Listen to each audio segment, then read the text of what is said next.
ቢስሚላህ ወሰላቱ ወሰላሙ አላ ረሱሉላህ ሰለላሁ ዐለይሂ ወሰለም። ውድ የሐረር ዳሩል ሙስጠፋ ቻናል ተከታዮች ዛሬ ከሐያቱ ሰሃባ ይዘንላችሁ የቀረብነው የረምለ ቢንት አቡ ሱፊያን የህይወት ታሪክ ይሆናል። ኢንሻአላህ የረምለ ቢንት አቡ ሱፊያን ረዲየላሁ ዐንሃ የህይወት ታሪኳን በጥቂቱ እንቃኘዋለን። ኡሙ ሐቢባ ከማንም ይልቅ አላህንና መልእክተኛውን ሰለላሁ ዐለይሂ ወሰለም መረጠች ይላሉ የታሪክ ሊቃውንታት። አቡ ሱፊያን ኢብኑ ሐርብ ስልጣኑን የሚቀናቀንና ከትዕዛዙ የሚያፈነግጥ ማንኛቸውም ቁረይሽ ያስደገደገ የመካ ባላባት ነበር። መላ ቁረይሾች ካለ አንዳች ማንገራገር ትዕዛዙን ይፈጽማሉ። ኡሙ ሐቢባ የሐቢባ እናት በመባል የምትታወቀዋ ልጁ ረምላህ የቁረይሽ ጣዖታትንና የጣዖት አምልኮ የህይወት ጎዳና በመቃወም ማን አለበኝነቱን ለመፈታተን በቅታለች።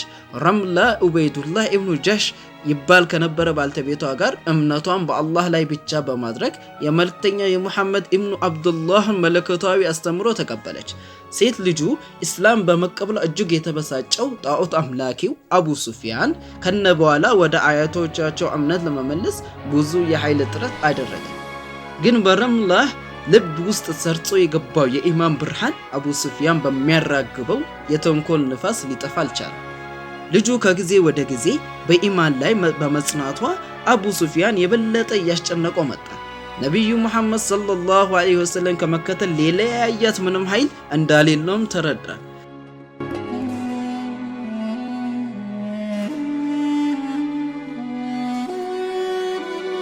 ከዚህም የተነሳ ቁረይሾች የሚያይበት አይን አጣ። እነርሱም ቁረይሾቹ በረምላና በባልተቤቱ ሁኔታ አቡ ሱፊያን መበሳጨቱን እንደሰሙ ሊያጠቋቸው ተነሳሱ።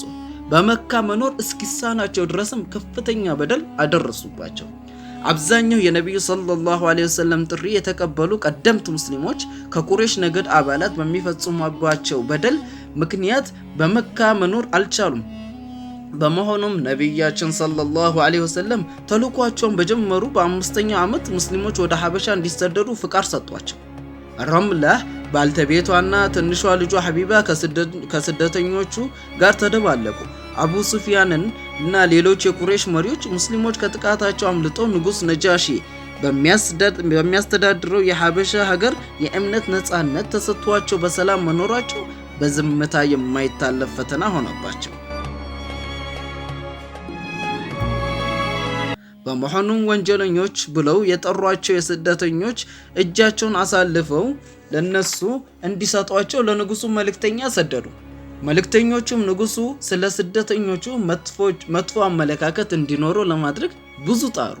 ነገር ግን ንጉሱ የሙስሊሞችን እምነት ከመረመረና ከቁርአን አንቀጾች ጥቂቱን ከሰማ በኋላ ለነብያችሁ ለሙሐመድ ሰለላሁ ዐለይሂ ወሰለም የተገለጸውን የማርያም ልጅ ኢየሱስ የሰበከው መልእክት ምንጫቸው አንድ ነው በማለት ማጠቃለያ ሐሳብ ሰጠ።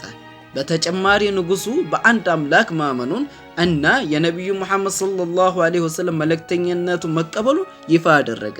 እንዲሁም በግዛቱ በስደት የሚኖሩ ሙስሊም ስደተኞች ለመታደግ ያለውን ቁርጠኝነት አሳወቀ።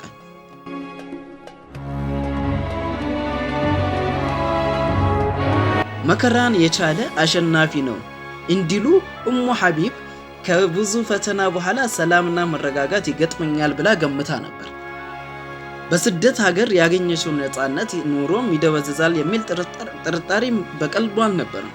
ግን የጠበቀችው ቀርቶ ለከፋ ፈተና እንደገና ተዳረገች።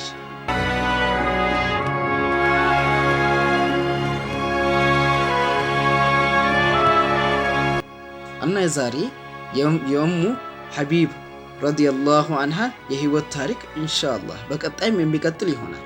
እና በቀጣይ ክፍል ላይ የሚቀጥለው ኡሙ ሐቢብ ምን ገጠማት፣ ምንስ ነው ጥርጣሬ እንዲጫርባት ያደረጋት፣ ምንስ ነው ሰላሟን የነሳት የሚለውን በቀጣይ ክፍል ምንቃኘውና ምንዳሰሰ ይሆናል ኢንሻአላህ።